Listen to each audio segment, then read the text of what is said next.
Assalamualaikum warahmatullahi wabarakatuh. Saya Putri Anurizky Kasim, merupakan mahasiswi Fakultas Hukum Universitas Syahkuala, akan menjawab soal UTS yang diberikan oleh dosen saya, yaitu Ibu Khadijah Rizky Lestari SHMH, dengan mata kuliah Hukum Ketenagakerjaan. Zaman perbudakan yaitu zaman di mana orang-orang bekerja di bawah pimpinan orang lain. Mereka tidak memiliki hak apapun, bahkan hak atas hidupnya pun ditentukan oleh tuannya. Lalu ada zaman kerja rodi atau kerja paksa yang diberlakukan secara kolektif dalam suatu desa, suku maupun kerajaan. Pada masa Hindia Belanda, kerja rodi ini dilakukan untuk membangun jalan, pabrik maupun benteng.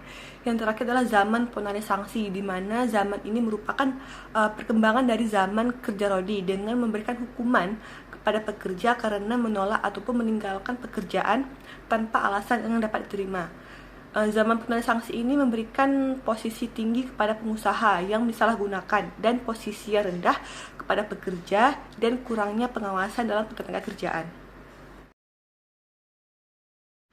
Tujuan dari hukum ketenagakerjaan adalah berdasarkan pasal 4 Undang-Undang Nomor 13 Tahun 2003. Yang pertama adalah memberdayakan dan mendayagunakan tenaga kerja secara optimal dan manusiawi, mewujudkan pemerataan kesempatan kerja dan penyediaan tenaga kerja sesuai dengan kebutuhan pembangunan nasional dan daerah, memberikan perlindungan kepada tenaga kerja dalam mewujudkan kesejahteraan dan meningkatkan kesejahteraan dalam tenaga kerja dan keluarganya. Dilihat dari fungsi negara adalah bahwa ketenaga kerjaan ini menciptakan lapangan kerja yang merata dan dengan meningkatkan kesejahteraan bagi tenaga kerja dan bagaimana menciptakan tenaga kerja yang mampu bekerja secara optimal yang sesuai dengan kebutuhan pembangunan nasional dan daerah. Pihak-pihak dalam hukum ketenagakerjaan adalah buruh ataupun pekerja yang merupakan orang bekerja dengan menerima upah atau imbalan dengan bentuk lain. Lalu ada pengusaha yang merupakan orang atau persekutuan yang menjalankan perusahaan miliknya maupun bukan miliknya. Lalu ada organisasi pekerja ataupun buruh yang ditujukan untuk memperkuat posisi tahap pekerja sehingga tidak diperlakukan sewenang-wenang dan dapat memperjuangkan hak-haknya. Lalu ada organisasi pengusaha yang mempunyai peran penting dalam menyelenggarakan pembangunan nasional, khususnya dalam bidang ketenagakerjaan, dengan bertanggung jawab atas terwujudnya tujuan pembangunan nasional menuju kesejahteraan sosial, spiritual, dan material. Lalu ada pemerintah, yang dimana pemerintah ini berperan penting dalam bidang ketenagakerjaan, khususnya untuk melindungi hak-hak dari pekerja ataupun buruh. Lalu lembaga-lembaga yang berkaitan dengan tenaga kerjaan adalah seperti serikat pekerja atau serikat buruh, yang merupakan organisasi yang dibentuk oleh dan untuk pekerja, baik pekerja di perusahaan maupun di luar perusahaan, yang bersifat bebas, terbuka, dan mandiri, demokratis, dan bertanggung jawab guna memperjuangkan dan membela serta melindungi hak-hak dan kepentingan pekerja, buruh, serta meningkatkan kesejahteraan pekerja. Lalu ada lembaga kerja sama bipartit yang merupakan forum komunikasi dan konsultasi terkait hal-hal hubungan industrial di suatu perusahaan yang anggotanya terdiri dari pengusaha dan serikat pekerja ataupun buruh yang tercatat di instansi yang bertanggung jawab di bidang ketenagakerjaan ataupun pekerja buruh. Lalu ada lembaga tripartit yang merupakan sebagai forum komunikasi, konsultasi, dan musyawarah masalah ketenagakerjaan.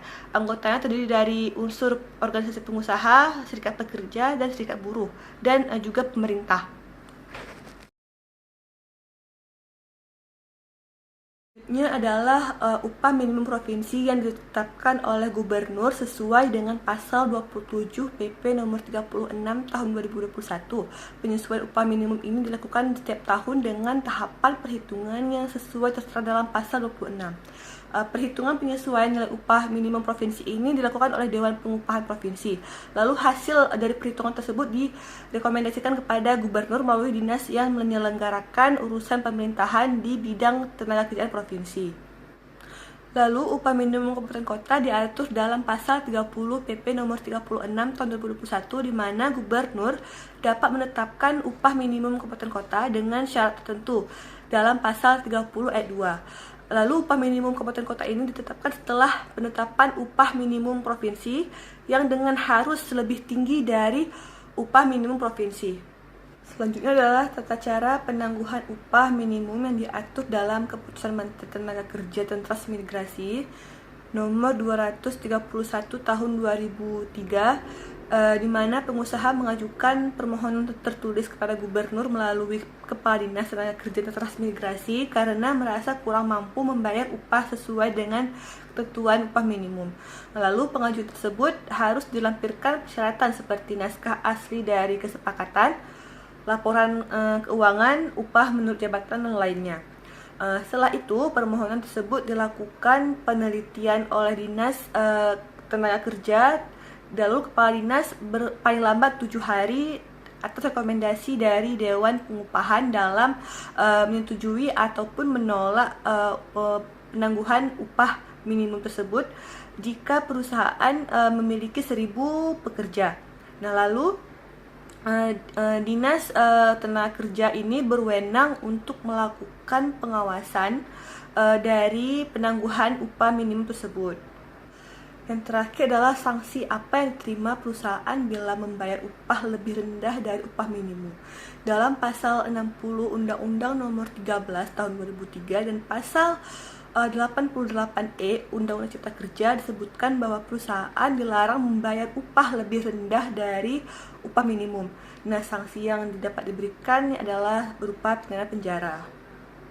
Terima kasih saya ucapkan, semoga video ini bermanfaat. Wassalamualaikum warahmatullahi wabarakatuh.